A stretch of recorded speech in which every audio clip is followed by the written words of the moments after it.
Thank you guys so much for being here today. This is the first time, I believe, in how many years? I mean, 20 plus years you've all been gathered in the same place? 25. 25?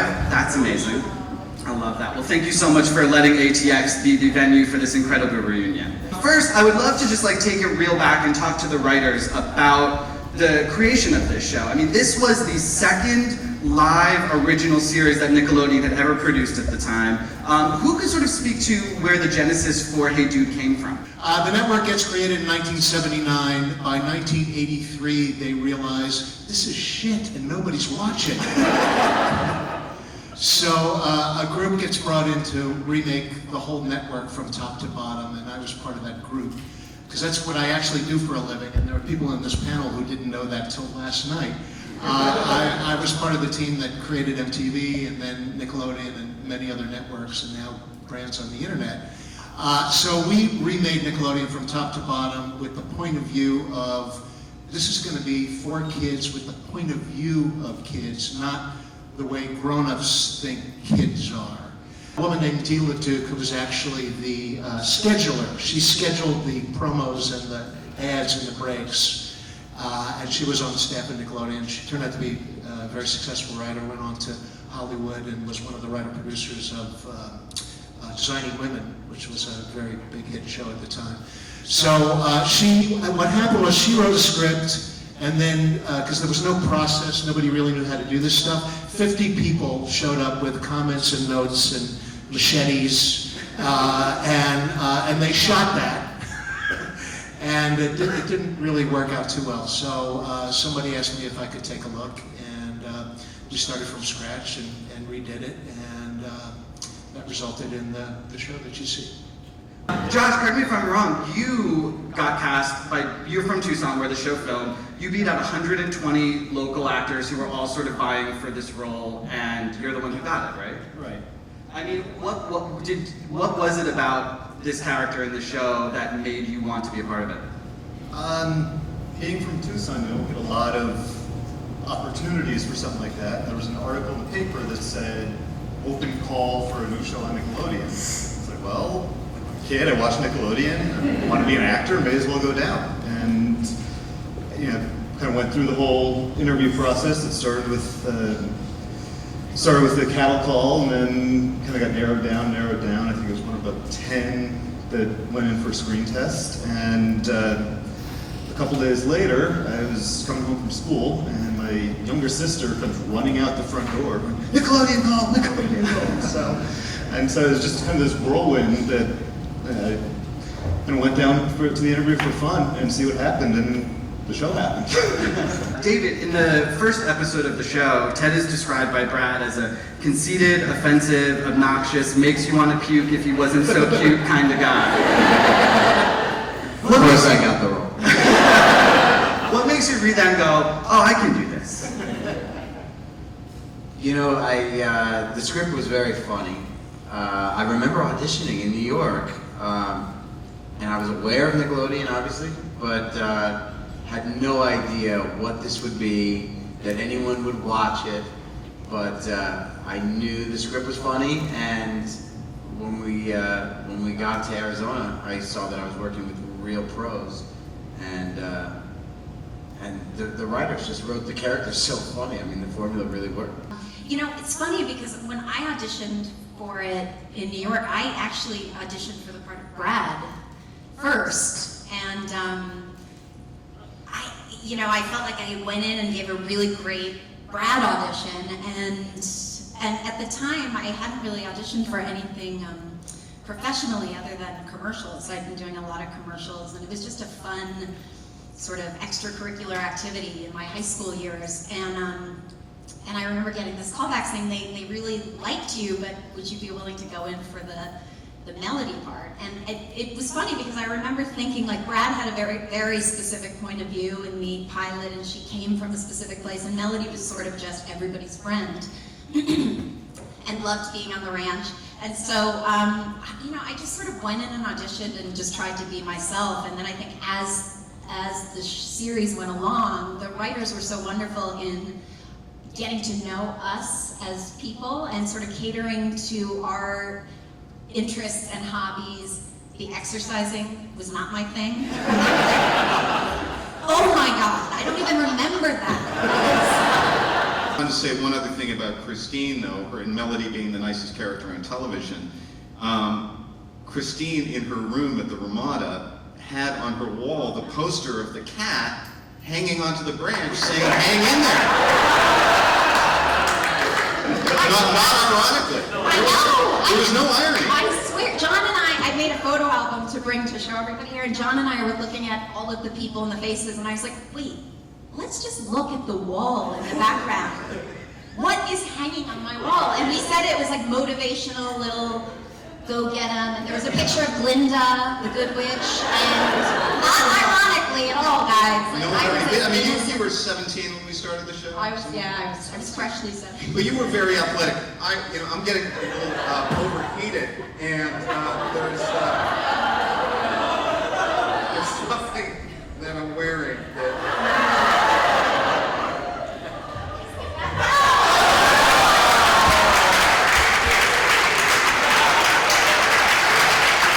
Thank you for that shirt. My favorite part of that shirt was the photo shoot I had to do for it, where they just stood me in a bathing suit against a wall and just continued to take millions of pictures.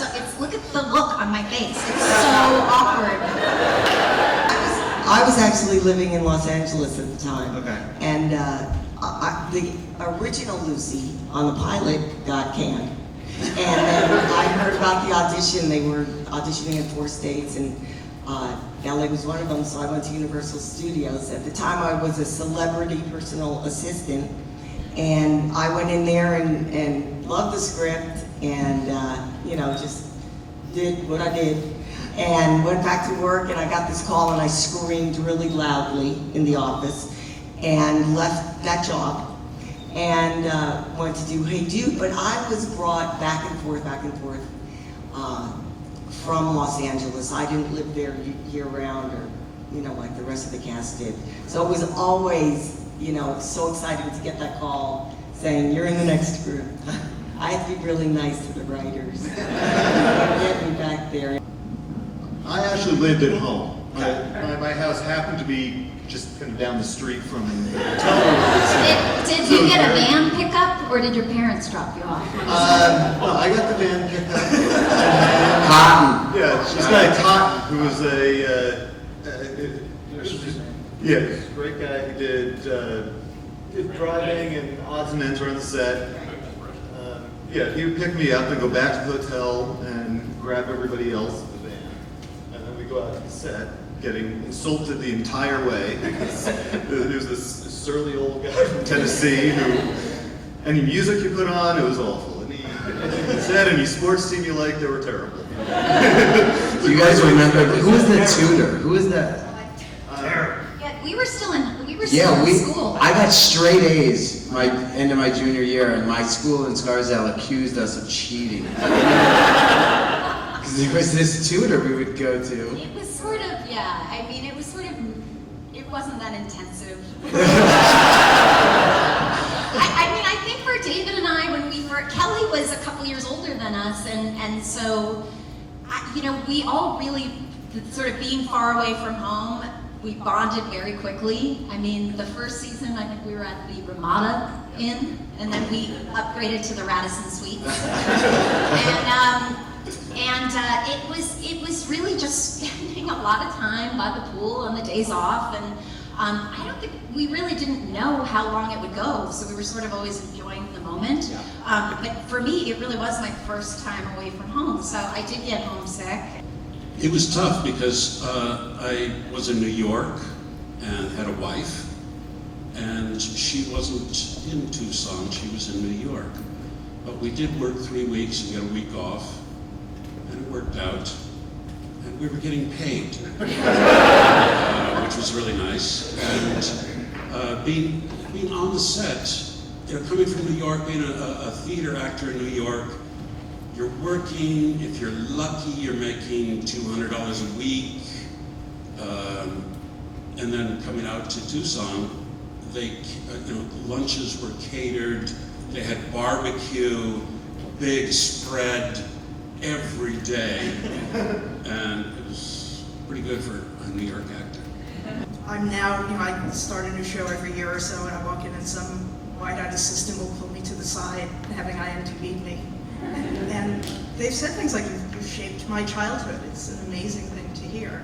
And I think we did. I think what was great about the show, and to Alan's point of it being very, hey kids, let's put on a show, and a lot of people who didn't really know what they were doing, so we didn't really follow a lot of rules, is that we were able to toggle back and forth. So we could do Brad teaching a kid with special needs how to ride, and then we could do the handcuff One of my shows. One of the grandmas fall into the water trough specials. And I think it's important because it was a show that was aimed at such a specific audience. It was such a sweet spot of kids, probably 8 to 13. So at least for all of us, I think when we talked about it, we wanted it to have some good calories as well as fun calories. Yeah, you actually saw some clips here from one that I was actually really proud of. It was an episode where Danny bets Ted that he can't go a week without using something that came from the New World, from Native Americans. And little by little, he can't eat spaghetti sauce because tomatoes are from here, and he can't wear blue jeans because that indigo dye is from here. And Ted is literally down to a red towel.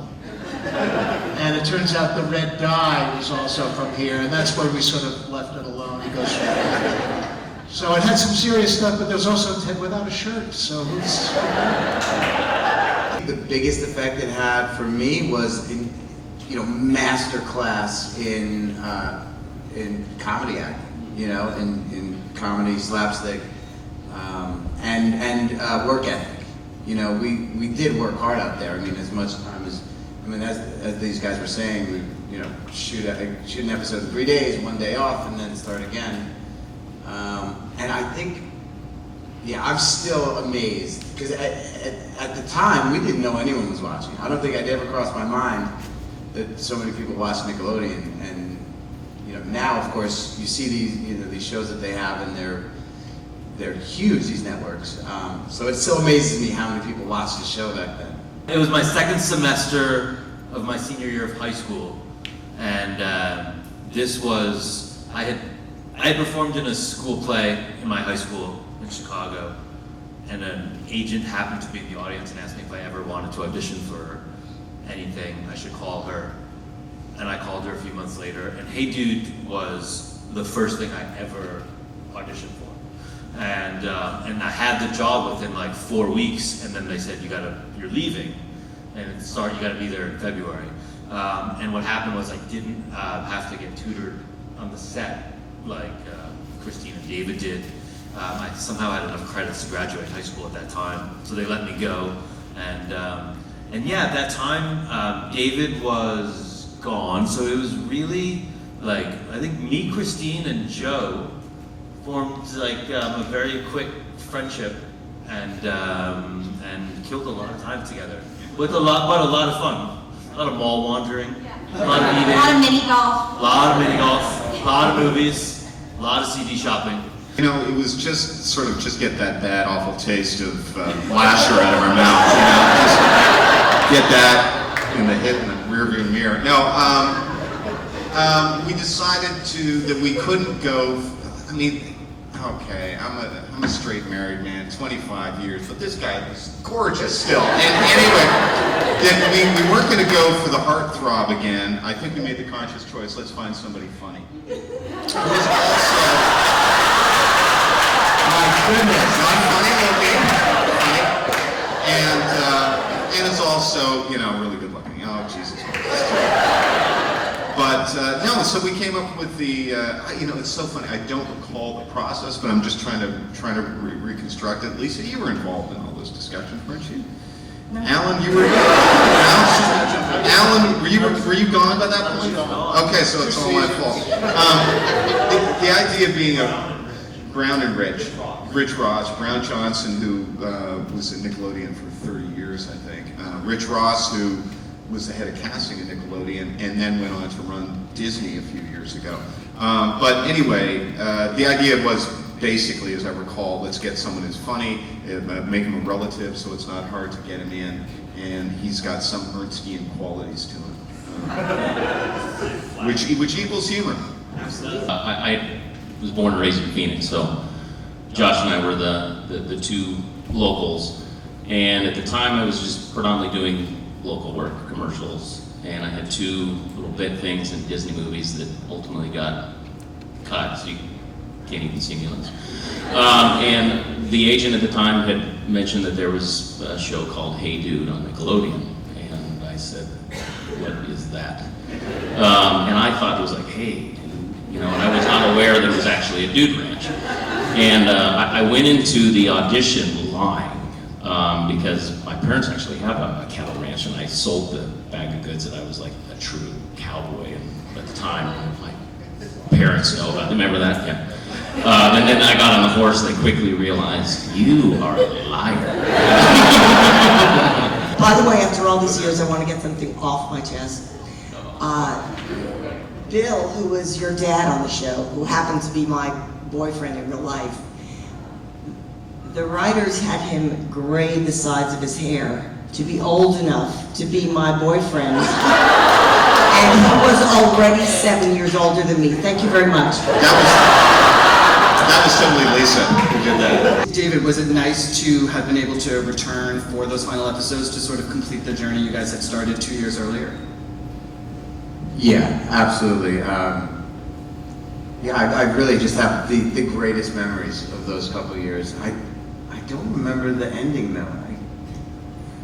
I don't even remember it. I don't remember it ending. Because it never has. You're still filming it.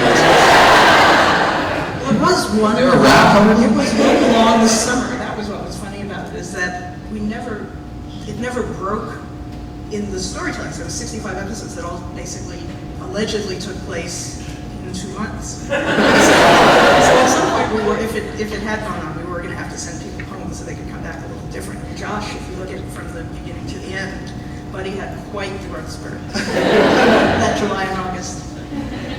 David, you've obviously stolen at least Mr. Ernst's placard from the set.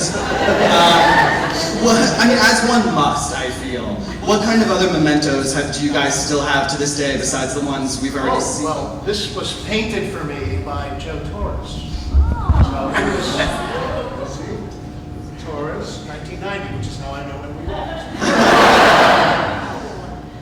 So I cherish this. I love it. Anyone else?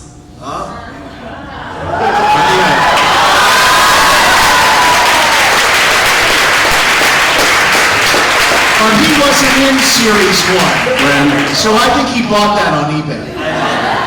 They gave me all the other patches. There are Hey Dude tennis shoes. It says Cinatel there. This was a Christmas gift. They really gave some great gifts. It says Hey Dude right there. And Josh on his phone, his wife took a picture of the Hey Dude belt. Yes, which was the worst rap gift. This belt was absolutely hideous. You got Hey Dude belts, if anybody wants to remember what. I don't remember this at all. I can tell you from here, it's gorgeous.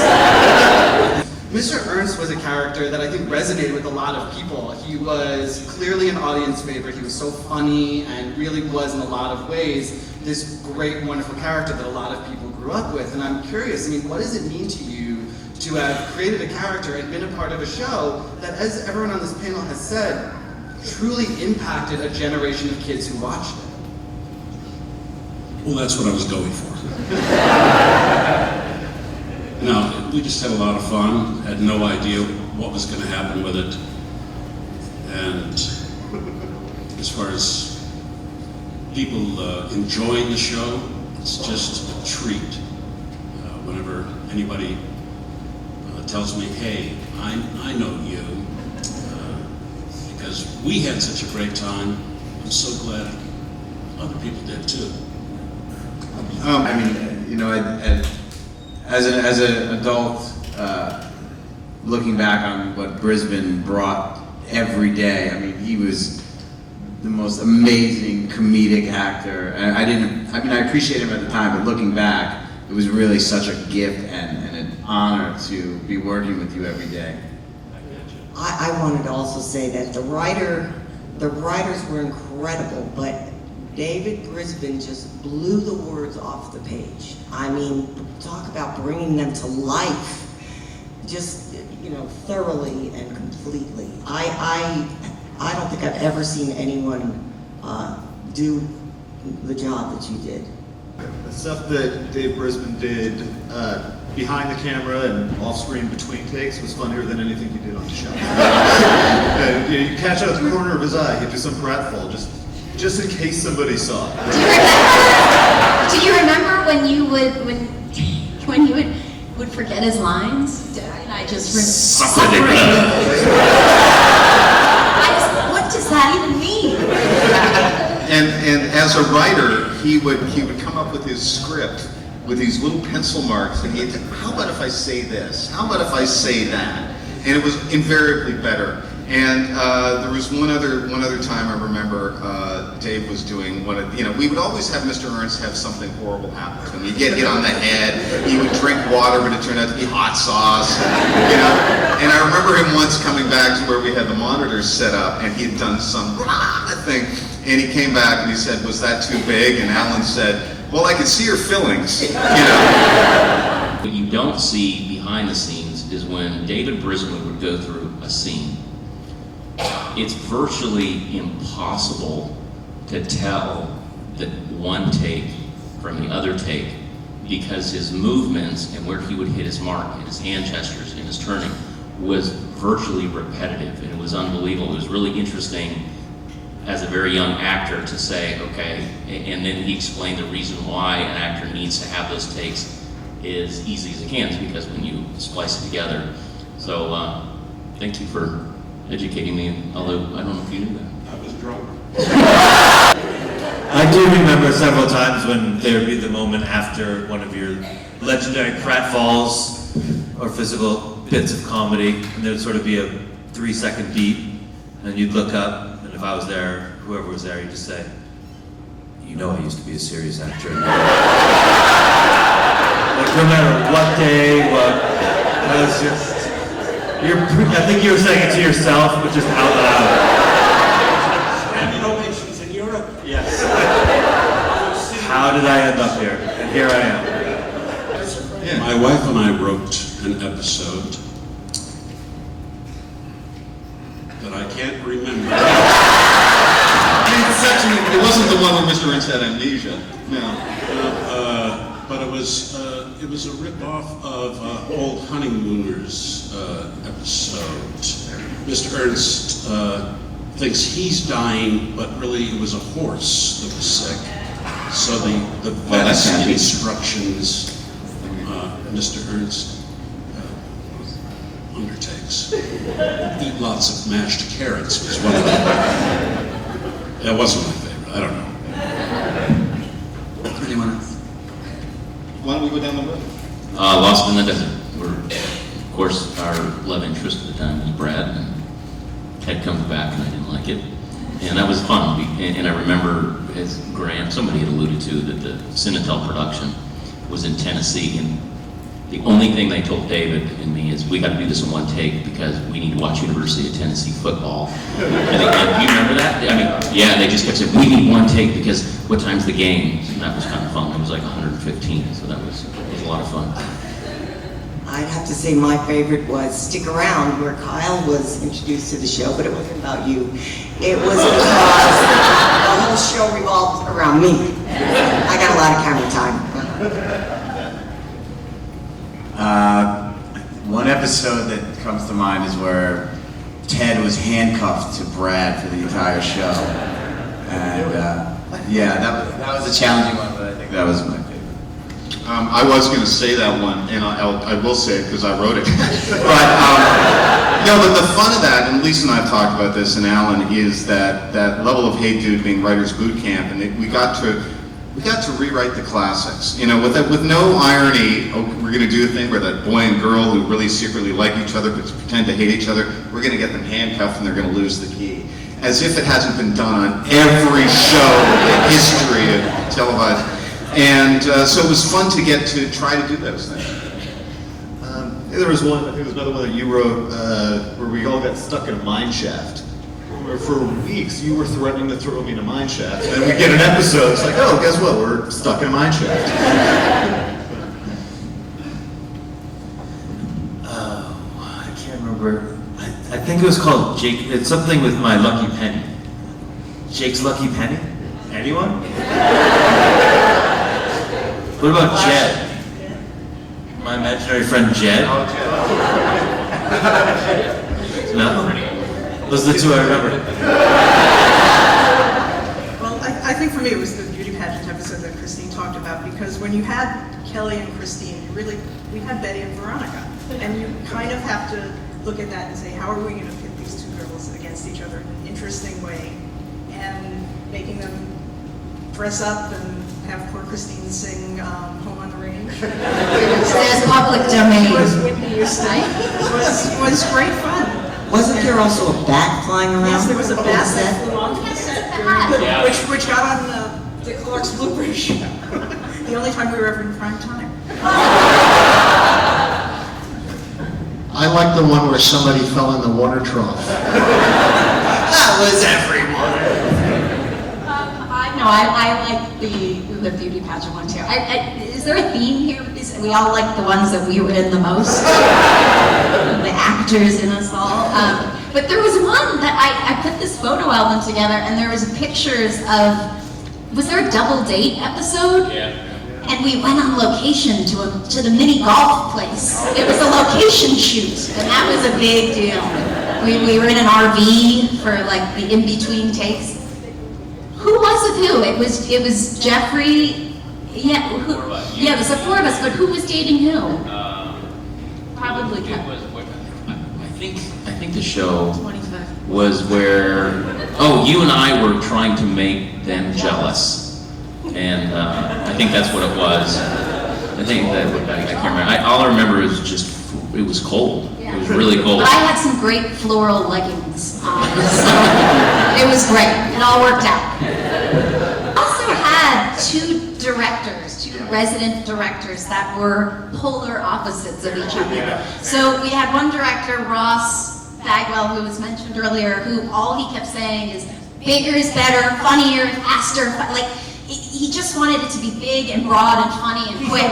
It was as crazy. And then we had Fred, who Geoffrey mentioned, who fancied himself sort of the next Hitchcock. And really, he had a cat named Hitchcock, actually, also. So he was a real film buff, and he took every episode and broke it apart as if we were doing a masterpiece every week, and it was, for me, it was incredible to work with two completely different, and it was every other week that we would have one director and the other. And for me, as I've gone out into my career, learning to deal with different energies and personalities, and a mix of all of it. As David Lascher mentioned earlier, it was like the master class, because we got to do it every couple of days, and then we do it again every couple of days a different way, and it really gave us a big opportunity to play and also probably fail a lot, but it was still captured, and you guys got to see it all. But yeah, a real learning experience for sure. It has been so amazing having you guys all together here. It's been such an honor to be up here. It's been so great for ATX that you guys would allow us to bring you all together for this. So thank you so much for the show. Thank you so much for coming back together. Thank you all so much for being here today. And you can buy old episodes of Hey Dude and see Christine Taylor with crazy denim on iTunes. Thank you all so much. Have a great day.